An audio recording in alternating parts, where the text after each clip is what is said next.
Hi everyone, my name is Simon Snowder and I want to talk to you about strategies that you can follow when you are in your 20s and 30s, basically at the start of your investment career, or what I believe should be an investment strategy for people that are 50 and 60s, more towards the end of their career. So let's start with the people that are earlier in their career. So if you are in your 20s and in your 30s, you still have a very important factor which is in your benefit, and that is time. So time can do a lot for you. Time can create compounded interest. Just to give you an example, with 5% growth, you will double your money every 14 years. So if you are starting to invest at 25 with 5% growth, 28 years later, you have doubled your money a couple of times. If you start doing that at 50 or 60, you don't really have that time anymore to work in your benefit. Another factor which helps time is that if you have any losses, over time it can be recovered. So just to give you another example, if the stock market goes down and it stays down for 7 or 8 years, which is long for the stock markets, you have the time to still recover from that downfall. And on the other hand, if you are also focusing on other type of investments, you can also just wait until you exit that investment in 15 or 20 years. So therefore, I just believe that people that are in their 20s and 30s should focus more on capital gains. And capital gains are the growth of your money. And the growth of your money allows you to have much more when you reach 50 or 60s, and not focus that much on income, because that is not really needed at that time. You have your salary, so you have your income to pay all your bills from. Typically, the type of strategies that you can follow then is on the stock market is, for example, that you are 100% in on equities. If you are early in your 20s and 30s, you don't really have to diversify in the stock market too much. I'm not saying that because I'm saying you're going to take more risk than normal. I'm saying that because over time, over 10, 15 and 20 years, your returns will be higher if you go 100% in on equities compared to 50% on bonds and 50% on equities.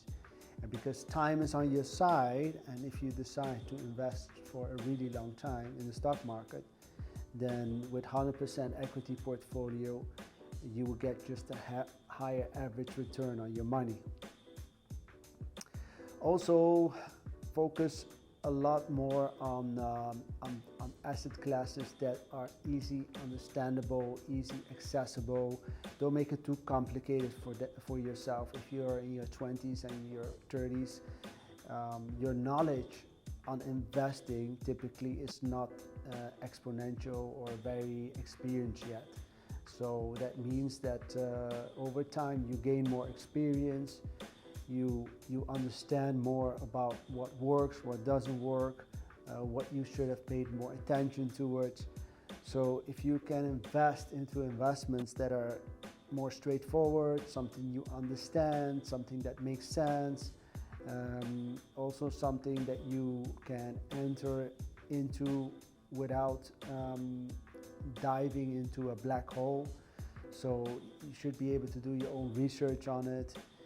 It's important also that if you are in your early 20s and your 30s, in that period of your time, that you also take advice from people that you trust. For example, your parents, family members that have experience, people that really care about you and really want to make sure you don't lose money. At least listen to them. Now, when you are in your 50s and 60s, it's a different story.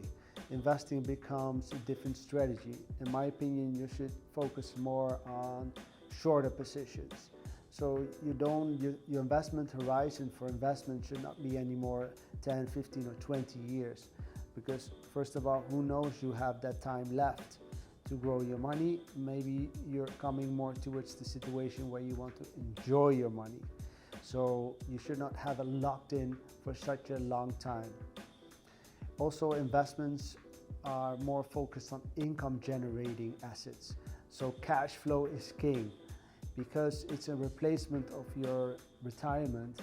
At that time of your life, you ideally have already built up a big pot of capital, which is going to be generating you passive income.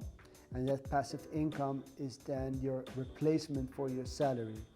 So, for example, if you have built up $3.5 million, it doesn't really have to grow anymore towards 5 or 6 in the coming years. But that $3.5 million would be much better to generate, for example, $100,000 to $150,000 in your yearly income, so that you can just live from that income instead of growing your money further.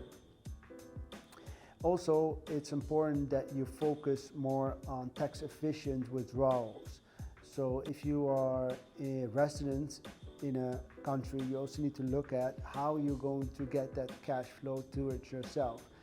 How are you going to make sure that when you make the withdrawal for your retirement and you're going to spend that money and that money comes to your bank account, that it's done tax efficient. So this is where you need to have legal structures in place where you are not overpaying taxes and the maximum amount of your hard-earned money is coming to you, and in that way you can spend that money wisely, of course, but when you spend that money, you have more money. What I mean with more is that if $100,000 or $150,000 comes to your account and you're normally taxed 50% on that, but through a tax efficient system, you only are taxed 10% on that, then that's a major difference. On $100,000, that's $40,000, and on $150,000, 40% is $60,000 extra, which you will have for the same amount that you are withdrawing. So it's important to look at double tax treaties. For example, where is your investment, where are you resident, and what's the tax treaty between those two to see how you can make things more tax efficient. Also, are you working with onshore or offshore investments? And inheritance tax becomes also a factor, which I believe you should start looking at that period of your investment horizon. Because when you're in your 50s and your 60s, you probably have a family and you want to pass on also money towards them. So where are your investments placed? Are they tax efficient for in terms of inheritance? Or are you going to lose half of that when you pass away? So just to make sure that things are properly organized, ideally you have that sorted out as well. And your assets that you are investing in your 50s and your 60s should be also more focused on protected assets, securitized assets with securities in place. You should not be at that age ideally gambling your money. Don't take high risk, asset-backed, tangible assets. All these terminologies should be part of your portfolio because you just cannot afford to lose money, because time is not at your side anymore. If you're at the end of your career and you lose 60% of the money that you have saved up in 40 years, how can you recover from that? It's just not going to happen, and your future will be completely different. So don't let it come to that point. So that's my take on investing if you are 20s or 30s. And on the other side, if you're 50s and 60s. Of course, I have more to share on this, but I don't want to make the video too long for you. But my name is Simon Snouder.